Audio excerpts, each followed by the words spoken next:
Times are hard. You sit at a bar sipping your drink thinking about the runaway inflation in the country. The United States government seemed to have everything under control, and then, after one bad decision, the rate of inflation spiraled out of control. Inflation hit 100%. The $5 cocktail you ordered yesterday is $10 today. You finish your drink and ask the bartender for another. He mixes up your cocktail, brings it over, looks you dead in the eyes and says, "That'll be $20.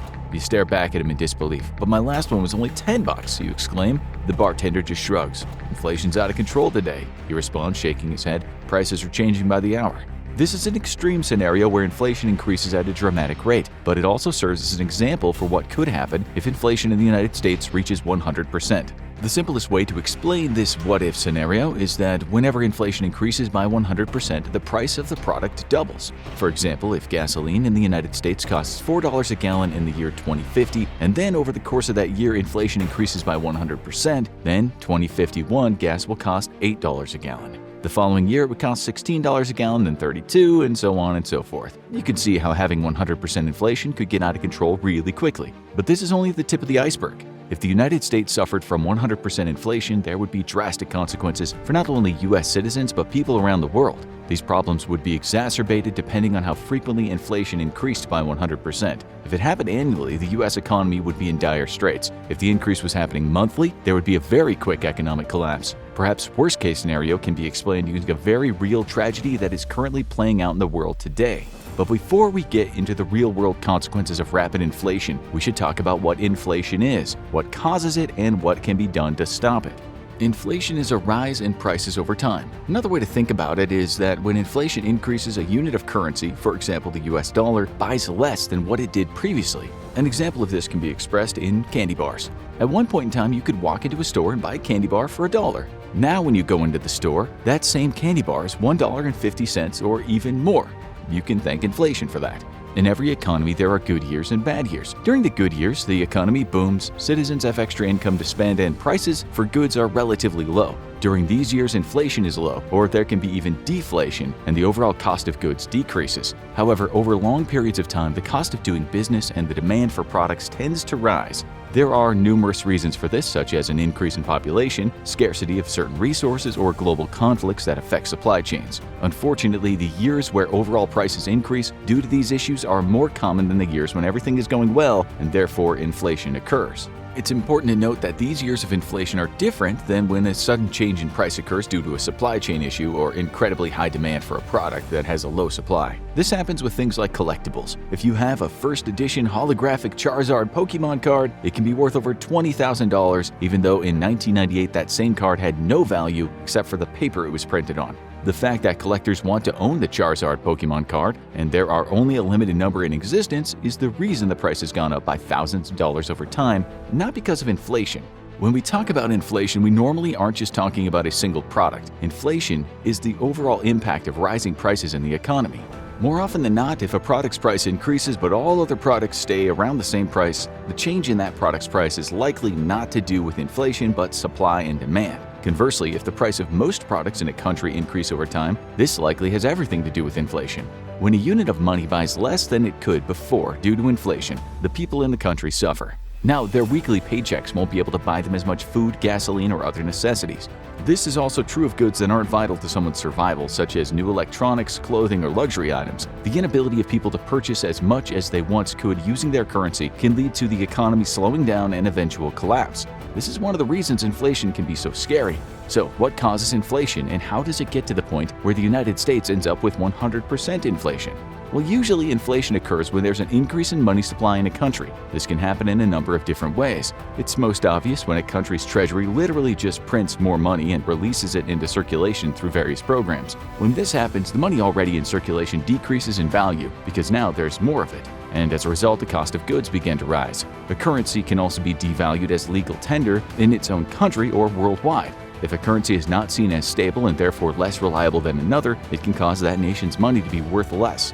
This increases the amount needed to buy goods. For example, many currencies are compared against the US dollar or the euro. If one unit of currency is only worth half of a dollar, people will need more of it to buy the same amount of goods as a US dollar would. If that currency continues to be worth less and less over time, it can lead to an increase in inflation in that country.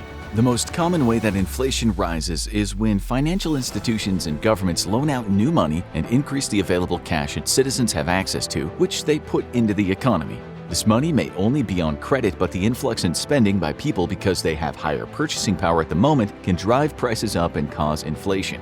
If done correctly, selling government bonds and allowing financial institutions to loan out money at appropriate interest rates is not only good for the economy but necessary. However, if mistakes are made and the overall increase in the availability of money becomes too high, it can cause inflation rates to rise. This is one of the key factors that's leading to inflation in the US today. When the COVID-19 pandemic hit and millions of people lost their jobs or were hit hard by medical costs, they couldn't pay their bills, and having enough money to buy groceries was a real threat to many. In certain parts of the world, governments stepped in and provided monetary relief to people in the form of stimulus checks. This was not only to help people make it through the pandemic, but also to keep economies from stalling. In the United States and many places around the world, stimulus checks were absolutely necessary and saved many lives. However, not everyone who received stimulus checks spent them all on food, goods, and services. Instead, some of that money was saved, and as the restrictions started being lifted, people had more cash to spend than before the pandemic began. Since they couldn't spend their money on things they wanted to buy or do during the pandemic, the amount of money people had that they could spend when things started opening up again increased. Basically, the government boosted the amount of money available, which almost always leads to inflation. When people could leave their homes and do things again, they started spending the money they had saved, either from their stimulus checks or their jobs, which meant that there was much more money going into the economy than there had been previously, and therefore the inflation rate started to increase. Other factors such as supply chain issues and geopolitical problems also contributed to their increase in prices, but the overall effect in the United States was that inflation rates climbed higher than they had in decades. Is the US on track to reach 100% inflation? Well, probably not, but only time will tell. In fact, the highest inflation rates the United States has ever experienced happened after two major wars. In 1778, the US experienced an inflation rate of 29.78%. As Revolutionary War ramped up, soldiers were enlisted and the country desperately needed to increase production and purchase weapons. The only other time that the United States experienced an inflation rate over 20% was in 1917 during World War I.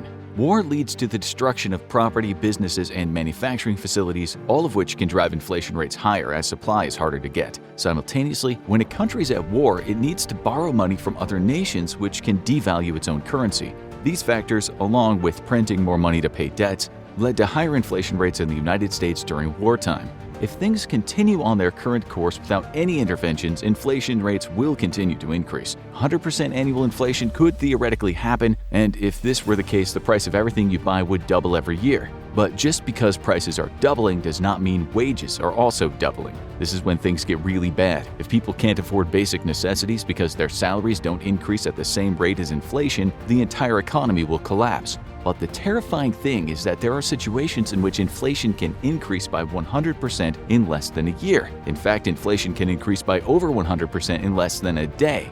How do we know this? Well, because it's happened in countries before.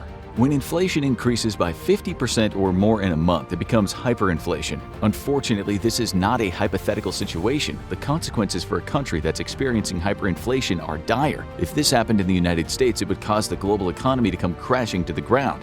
The most recent case study for this type of inflation is occurring right before our very eyes. Venezuela is experiencing hyperinflation at unprecedented levels. Between 2017 and 2018, Venezuela experienced a 65,000% increase in inflation rates. Let that sink in.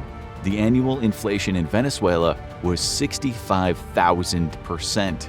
Business owners literally had to calculate the price of their products by the hour, as every minute that went by, inflation would cause the prices to increase. Today, the inflation rate in Venezuela is around 2,300% annually, which is still an unsustainable number. How did the situation in Venezuela get so bad so quickly? Well, it started in the late 90s when the country was making large amounts of money from oil exports. Hugo Chavez used these profits to back the national currency called the Bolivar. Around 90% of the nation's money was coming from oil exports. The profits from oil were used to pay for social programs that were put into place to combat poverty and increase health services. This seemed to be a step in the right direction, but since the government was spending a lot of money on these programs, it was imperative that the oil keep flowing. otherwise they'd have no way to pay for their own programs. Unfortunately, the global price of oil began to drop, and the demand for foreign oil decreased. This caused the oil-backed bolivar to crash in value, and as a result, the currency fell in price compared to other nations' money. This meant the cost to import goods rose to astronomical levels. Oil prices continued to fall as other problems caused oil production in Venezuela to decrease.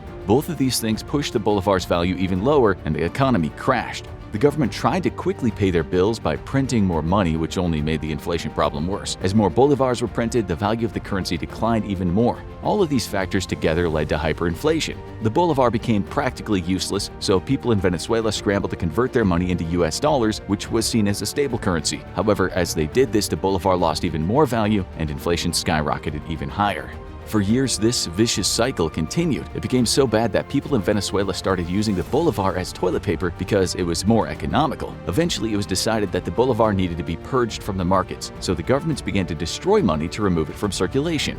This has stabilized the currency but has yet to remedy the hyperinflation the country is experiencing on a yearly basis. If something similar to this were to happen in the United States, it would be catastrophic. The problem with the US experiencing hyperinflation or even 100% inflation annually is that it would cause the dollar to decrease in value. Unfortunately, since the US dollar is seen as a stable currency, many foreign governments have invested in it. If the value of the dollar were to plummet, it would cause a global financial crisis as everyone tried to convert their dollars to a more stable currency like the Swiss franc or the euro. And this would cause the US dollar to lose even more value, which would cause inflation to increase even more in the United States. But this cycle could also affect US exports, which much of the world depends on. At the same time, the ability of consumers in the United States to purchase imports would diminish, which would stall the economies of countries that rely heavily on the US buying their products. As the US economy tanks and imports and exports slow down, a shockwave would rock the global economy. We can't be entirely sure what would happen if the US reached 100% inflation, but nothing would be good. There would be likely a global economic collapse for the sole reason that the United States has a GDP of around $23 trillion a year, the highest in the world, meaning that the biggest economy on our planet would crash, and we'd all feel the consequences. It's possible that countries like China would benefit from the United States experiencing 100% inflation rates by picking up the economic slack, but even this is unlikely due to the fact that the US imports massive amounts of Chinese products, which would all cease if the US was experiencing hyperinflation.